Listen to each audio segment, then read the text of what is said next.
मुझे बहुत डर लग रहा था। मैं कश्मकश का शिकार थी क्योंकि यहाँ मैं एक अकेली लड़की रह गई थी। मुझसे पहले सभी लड़कियों के इंटरव्यू हो चुके थे। मेरा दिल जोर जोर से धड़क रहा था क्योंकि मुझसे पहले जाने वाली सभी लड़कियां बहुत ही ज्यादा लायक लग रही थी। किसी ने एमए तो किसी ने एमफिल कर रखा था। मेरी हम उम्र जितनी भी लड़कियां थीं, वह मुझे एक तो बेहद खूबसूरत मालूम हुई और दूसरा यह कि उनके चेहरे पर कोई दाग धब्बा भी नहीं था। वह बहुत मॉडर्न किस्म की लड़कियां थीं, जबकि मेरा एक तो वजन ज्यादा था और दूसरा मेरी रंगत भी काली थी। मैं अपनी काली रंगत की वजह से बहुत ज्यादा परेशानी का शिकार रहती थी।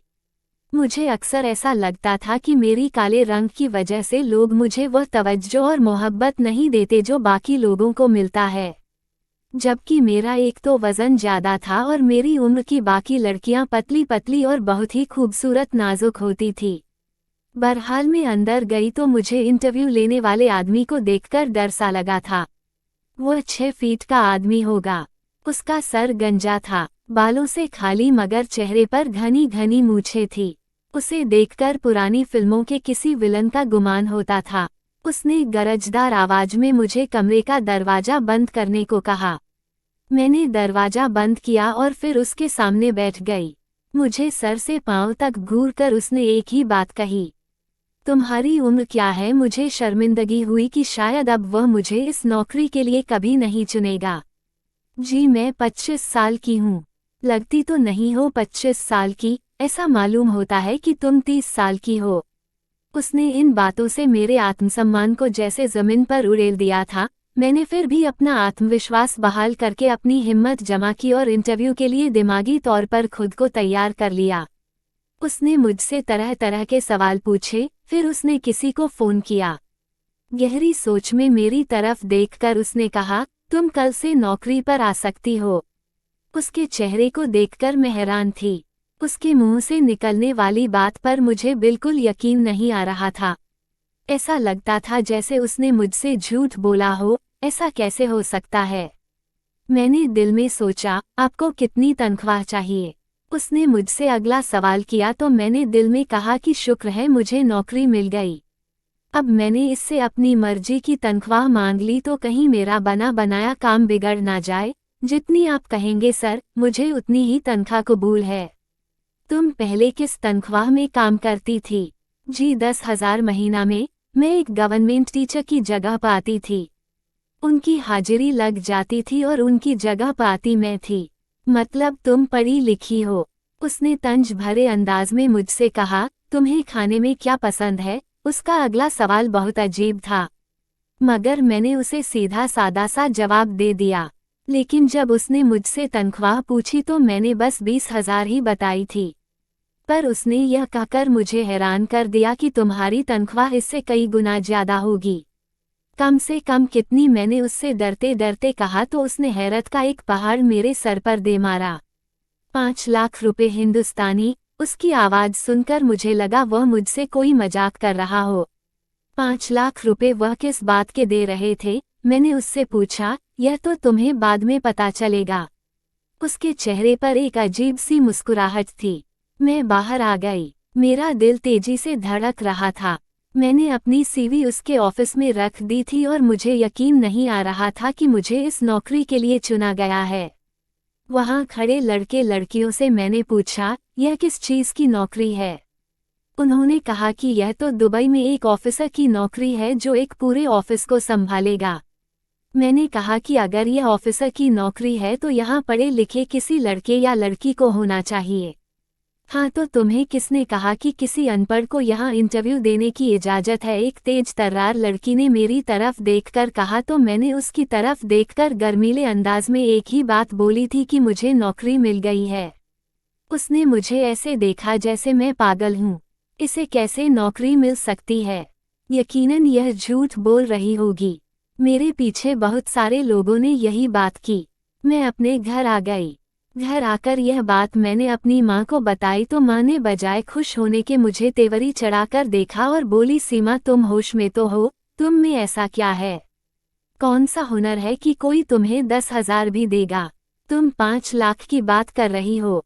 मुझे तो हैरत है उस टीचर पर जिसने तुम्हें अपनी जगह रखा था। मेरी माँ ने हमेशा की तरह मेरी बुराई ही की थी। मैंने कहा किसी ने मेरे अंदर कुछ देखा होगा, तभी तो इतनी बड़ी नौकरी दी है ना मुझे। बेटा, दुबई में बहुत किस्म के फ्रॉड होते हैं। तुम्हें क्यों समझ नहीं आई यह बात? माँ ने मुझे प्यार से समझाते हुए कहा। इतने में मेरा भाई आ गया।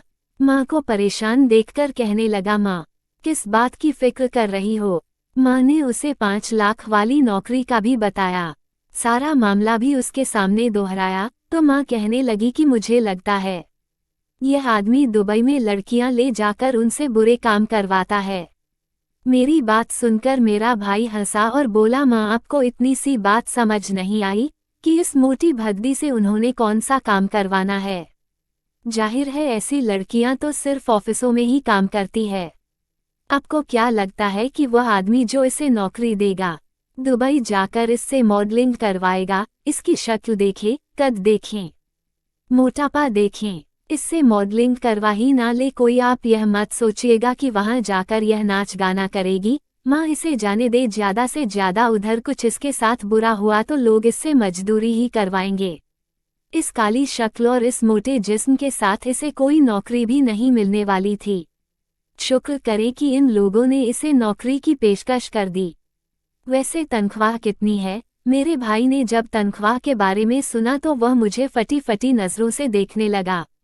सच बताओ सीमा, तुम क्या करके आई हो? कहीं तुम कोई बहुत खतरनाक माफिया के साथ काम करने तो नहीं जा रही?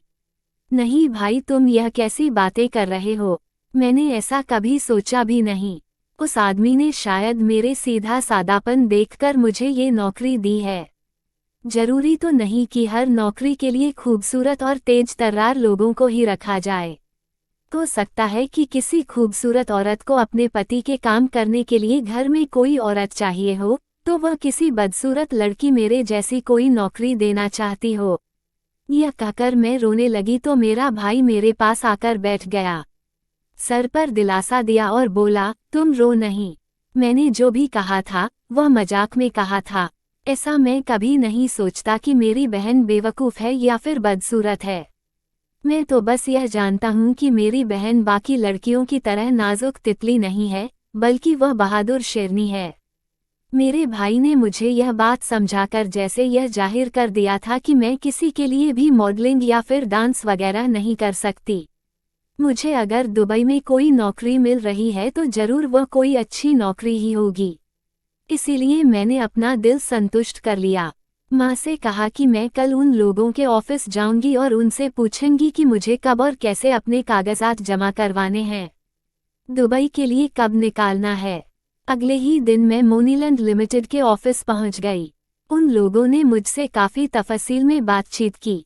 मेरा इंटरव्यू भी हुआ जिसमें कोई खास सवाल जवाब नहीं थे। बस मुझसे यही पूछा गया कि मैं ज़्यादातर क्या खाती पहनती हूँ, मेरे घर में कितने बहन भाई है, वगैरह वगैरह। ऐसा लग रहा था कि यह सब कुछ मेरे मुताबिक ही पूछा जा रहा है। हालांकि उन लोगों के हिसाब से कोई भी ऐसी हुनर वाली चीज़ मेरे अंदर नहीं थी जिससे वह मुझसे फ़ायदा उठा सकते। बहरहाल मैं तो उनके सवालों के जवाब देती गई, क्योंकि मेरे पास ऐसा कुछ नहीं था जिस पर मुझे फ़ख्र होता। मेरे कागजात जमा हो चुके थे और अब मुझे दुबई के लिए निकलना था। मेरे घर वाले बहुत डर रहे थे। तभी मेरी एक बुआ हमारे घर आई और मुझसे कहने लगी कि बेटी, औरत चाहे जितनी भी बदसूरत क्यों ना हो, उसके अंदर उसकी कीमती चीज़ उसकी इज्जत होती है। ऊपर वाले के लिए ऐसा कोई काम ना करना कि हमारे खानदान की इज्जत पर उंगलियां आए। मुझे अपनी बुआ की बातें बहुत बुरी लग रही थी। मैं सोच भी नहीं सकती थी कि मेरी बुआ मेरे बारे में इतनी बुरी और घटिया बातें सोचती है। बुआ का अपना बेटा भी दुबई के उसी इलाके में था जहां मैं जा रही थी, लेकिन वह एक डॉक्टर भी था और उसके साथ साथ एक फार्मेसी में भी काम करता था। मुझे बस एक ही बात का अफसोस था कि बुआ का अपना बेटा तो दुबई में ही है, लेकिन बुआ अपनी ही भतीजी को मना कर रही है कि तुम कहीं मत जाना, हमारे खानदान की इज्जत पर आंच आ जाएगी, वगैरह वगैरह। मेरे दिल में सख्त गुस्सा था। कम से कम उन्हें ऐसा नहीं करना चाहिए था। मैं जो भी कर रही थी अपने घर वालों के लिए ही कर रही थी, घर वालों की इज्जत बिगाड़ने या खराब करने के लिए तो नहीं। मेरी माँ ने भी कह दिया कि बुआ का कोई हक नहीं बनता तुमसे इस तरह की बातें करने का। मेरे घर वाले भी मेरा हौसला बढ़ा रहे थे और अब वह लोग मेरा साथ भी दे रहे थे।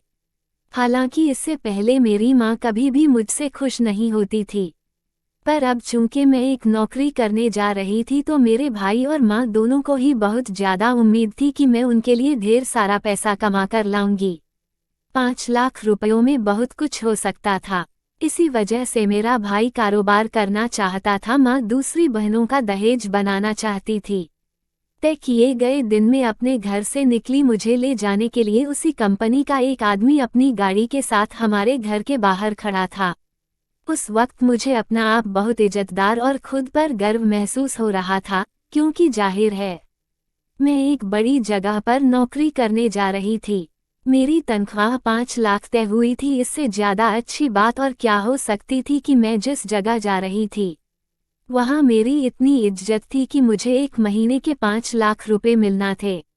मैं जब एयरपोर्ट पर पहुंची तो मुझे एक थैला थमा दिया गया। मुझे बात बताया गया कि इसमें तुम्हारी नौकरी के दौरान पहने जाने वाले कपड़े शामिल हैं। कपड़ों का शब्द सुनते ही मेरे दिमाग में उल्टे और सीधे किस्म के ख्याल आने लगे। मैं सोचने लगी कि कहीं कपड़ों के नाम पर मुझे छोटे छोटे से कपड़े ना पहना दिए जाएं जो मेरे लिए पहनना नामुमकिन बात थी। भला ऐसे कपड़े पहनकर मैं यहाँ क्या करूँगी? मैंने दिल में सोच लिया था कि अगर कोई उल्टे सीधे अधखुले कपड़े पहनने के लिए मुझे कहा गया तो मैं ऐसा करने से इनकार कर दूंगी, क्योंकि मैं यहाँ एक इज्जत से नौकरी करने आई थी। इस तरह से अपने शरीर की नुमाइश करने तो नहीं आई थी। पर मैंने जब वह कपड़े खोलकर देखे तो वह बहुत अच्छे कपड़े थे। भले ही हमारे अपने कल्चर के हिसाब से वह कुछ ज़्यादा ही मॉडर्न थे, मगर दुबई के हिसाब से वह कपड़े बिल्कुल सही थे। मैंने सोच लिया कि यह कपड़े पहनने में कोई हर्ज नहीं है, इसीलिए मैंने वह कपड़े अपने बैग में डाल दिए। काले रंग की एक और गाड़ी इंटरनेशनल एयरपोर्ट के बाहर मुझे रिसीव करने और फ्लैट में ले जाने के लिए खड़ी थी। मैं जैसे ही उस गाड़ी में बैठी तो मेरी नज़र गाड़ी चलाने वाले आदमी पर पड़ी। वह भी बिल्कुल वैसा ही था जैसा मुझे हिंदुस्तान वाले ऑफिस में मिला था। उसके सर पर भी एक बाल ना था।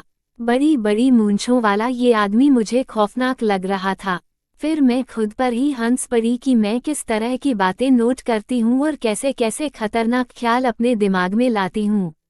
भला इस बात का मेरी नौकरी पर क्या फ़र्क पड़ता है? मैंने खुद को तसल्ली दी। अब मैं सोच रही थी कि बस मैं दिल लगाकर अपनी नौकरी करूंगी, मगर कार से उतरते ही एक लड़की मुझे रिसीव करने के लिए दरवाजे पर खड़ी थी।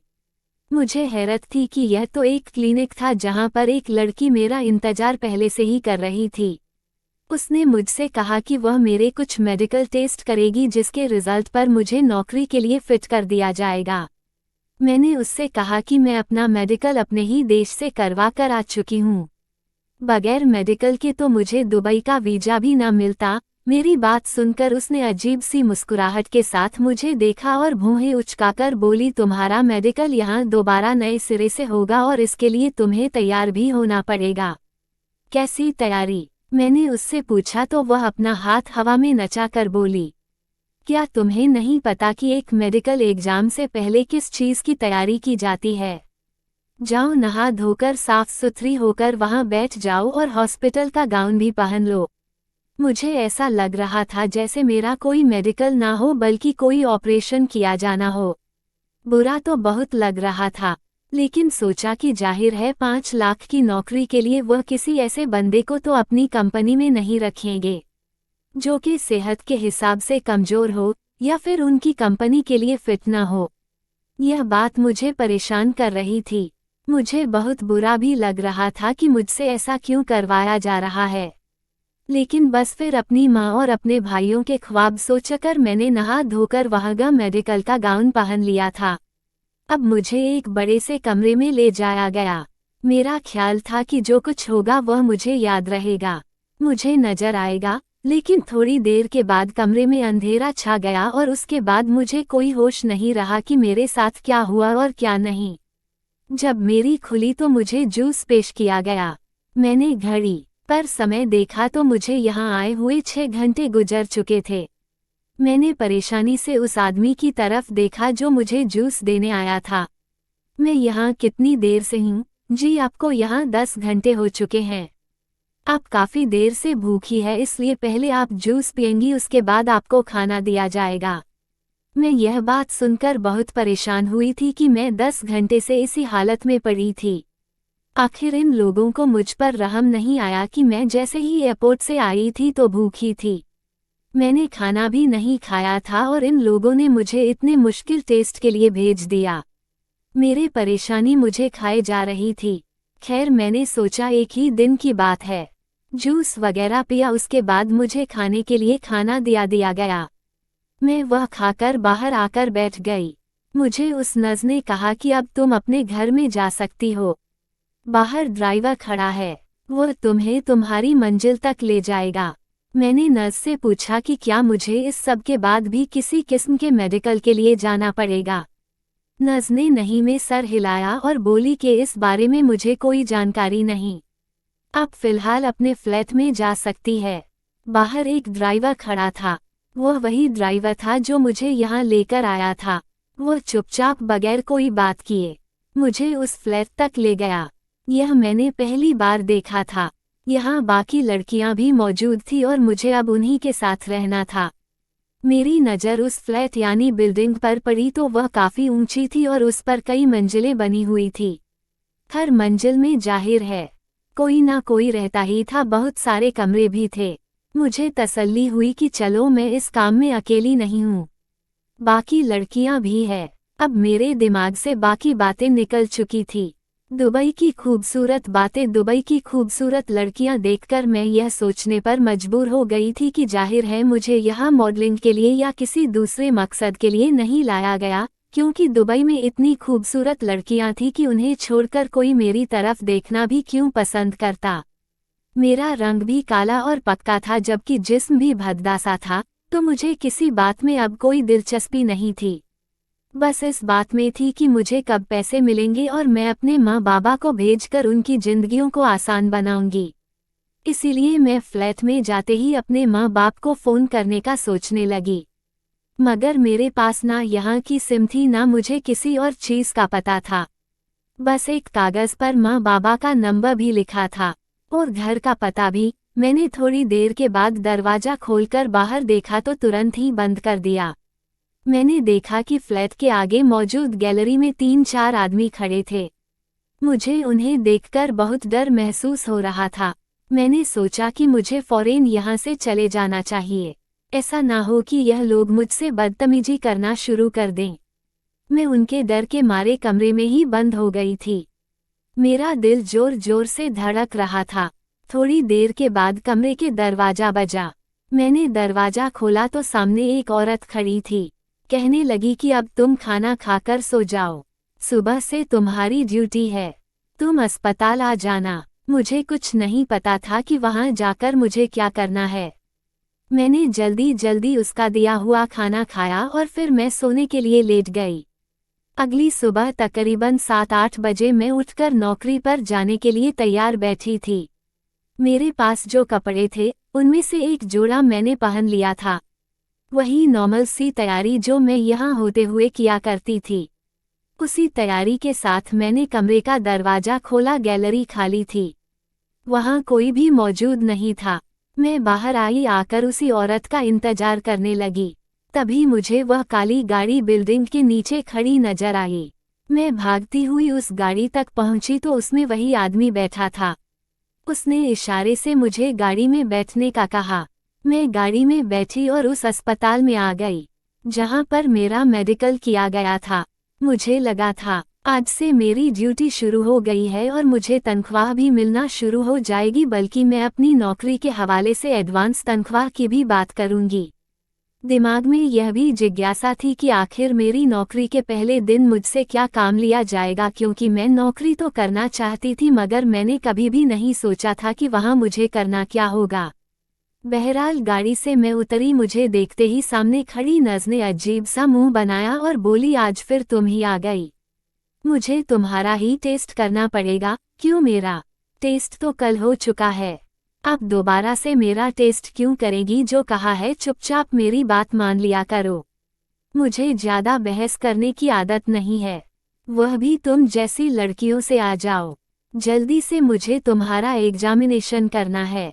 उसकी बात सुनकर मुझे बहुत गुस्सा आया था। यह लड़की पागल तो नहीं हो गई? मैंने वहां खड़े एक आदमी से पूछा तो उसने भी मुझे कोई खास जवाब नहीं दिया। मुझे बहुत बुरा लग रहा था। यहाँ तो सभी मुझे नज़रअंदाज कर रहे थे। थोड़ी देर के बाद उस नज़ ने आकर दोबारा मुझ पर चिल्लाना शुरू कर दिया। बोली कि तुम इंसान हो या जानवर? मैं तुम्हें कब से एक ही बात कहे जा रही हूँ कि जल्दी से तैयार हो जाओ, और तुम हो कि यहाँ बुत बनी खड़ी हो। तुम्हें ऐसे खड़े होने का बिल्कुल हक नहीं है। यहाँ जिस काम के लिए लाई गई हो, जल्दी से कमरे में आओ, नहा धोकर वह गाउन पहन लो। उसकी बात सुनकर मुझे बहुत बुरा लग रहा था। आंखों में आंसू आ रहे थे। आखिर इस औरत को मेरी बात समझ क्यों नहीं आ रही थी? लेकिन आज फिर वही हुआ जो कल हुआ था। उस औरत ने उसी तरह का गाउन पहनाकर मुझे एक अंधेरे कमरे में ले जाकर बेहोश कर दिया। जब मेरी आंख खुली तो मुझे बहुत थकावट महसूस हो रही थी। कल के मुकाबले में तो आज मेरी हालत बहुत ज्यादा खराब थी। मुझे उठकर बहुत ज्यादा परेशानी होने लगी। जी चाहा कि मैं यहाँ से भाग जाऊं, मगर कहते हैं कि कभी कभी इंसान की नेक नीति उसे बचा लेती है। मैं वहां से बाहर आई तो इत्तेफाक से मुझे बुआ का बेटा दिख गया। विनय भाई, आप यहाँ कैसे? मुझे देखकर वह मेरी तरफ हैरत से पलटकर बोले, तुम क्या कर रही हो यहाँ पर? तुम नहीं जानती कि यह लोग क्या करते हैं लड़कियों के साथ? और यह तुमने हॉस्पिटल का गाउन क्यों पहन रखा है? हे भगवान, क्या तुम्हें किसी ने यहाँ नौकरी का झांसा देकर बुलाया है? माँ ने मुझे जिक्र किया था, पर मुझे यह नहीं पता था कि तुम लोग इतने बेवकूफ़ निकलोगे। विनय भाई मुझ पर चिल्लाने लगे और मेरा हाथ पकड़कर बाहर ले आए। उन्होंने मुझे टैक्सी में बैठाया और बड़ी स्पीड के साथ गाड़ी दौड़ाने लगे। तुम्हें पता है कि यह लोग तुम्हारे साथ क्या कर रहे थे? नहीं विनय भाई, बस मुझे बहुत अजीब लग रहा था। हालांकि उन्होंने मेरे साथ कुछ गलत नहीं किया, मगर मुझे बहुत अजीब सा महसूस होता था। इन्होंने तो मुझे यही कहा था कि वह नौकरी करवाएंगे और 5 लाख रुपए महीने के देंगे। पागल लड़की, तुम्हें ऐसा क्या है? कौन सा हुनर है कि तुम्हें यह लोग 5 लाख रुपए देंगे? एक मिनट के लिए भी तुमने अपने दिमाग में यह बात सोची नहीं कि आखिर तुम्हें इतने पैसे कोई क्यों देगा? कम से कम तुम में तो इतनी अकल होनी चाहिए थी। तुम्हारे मोटापे की वजह से यह लोग तुम्हें यहाँ लाए हैं। यह मोटे लोगों पर तजुर्बे करते हैं, ऐसे तजुर्बे जिससे मोटापा कम हो जाता है। यह लोग तुम्हें फैट बर्निंग के इंजेक्शन लगा रहे थे। मैं हैरान हूँ कि इन लोगों के सीने में दिल नहीं है क्या? तुम इंसान हो, कोई जानवर नहीं, जिस पर यह तजुर्बा किया जा रहा था। विनय भाई गुस्से में थे। यकीन मानो, अगर हिंदुस्तान में हमारा कोई अच्छी खासी 60 गांठ होती तो मैं इन लोगों पर कैसे कर देता। लेकिन यह यहाँ एक मेडिकल सेंटर है। अच्छी बात यह है कि इन्होंने तुमसे कोई कागजात नहीं साइन करवाए, वरना तो हम इनके खिलाफ कुछ नहीं कर सकते थे। शुक्र है कि तुम्हारी सेहत बर्बाद नहीं हुई। अभी तुम्हें 2 ही दिन यहाँ हुए थे, वरना पता नहीं क्या हो जाता।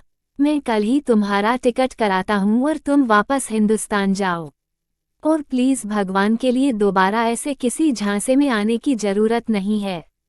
तुम्हें अगर पैसे चाहिए तो तुम्हें पैसे भेजने के लिए मैं तैयार हूँ, लेकिन तुम ऐसी उल्टी सीधी हरकतें करके कहीं अपनी जान के साथ मत खेल बैठना, ऐसा ना हो 5 लाख कमाते कमाते तुम्हारे जिस्म में ऐसी खराबी पैदा हो जाए जो तुम्हारी जिंदगी की सारी जमा पूंजी लगाकर भी पूरी ना हो। तुम्हारे माँ बाप क्या तुम्हारी बलि देना चाहते हैं? अगर उन्हें इतना ही शौक है अपनी बेटियों को दहेज देने का, तो तुम्हारे दिल गुर्दे क्यों नहीं बेच देते? मैं हैरान हूँ कि वह ऐसा सोच भी कैसे सकते हैं। विनय भाई का गुस्सा उस वक्त बहुत भला लग रहा था, बहुत अपनायत थी उस गुस्से में। सच बात तो यही है कि बुआ ने भी अच्छी और सही बात ही कही थी। वह तो मैं बेवकूफ़ निकली जो 5 लाख के आगे मेरी आंखों पर पट्टी बंध गई। लेकिन शायद ऊपर वाले ने इसीलिए मेरी आंखें खोल दी, क्योंकि मेरी नीयत साफ थी और मैं यह सब अपने लिए नहीं बल्कि अपने माँ बाप के लिए कर रही थी। इंसान की नीयत अच्छी हो तो वो ईश्वर जरूर मदद करता है। आपको ये कहानी कैसी लगी हमें कमेंट करके जरूर बताइए, क्योंकि आपके कमेंट्स ही हमें और बेहतर लिखने के लिए प्रेरित करते हैं। कहानी जखीरा को सब्सक्राइब करना न भूलें। धन्यवाद, शुक्रिया।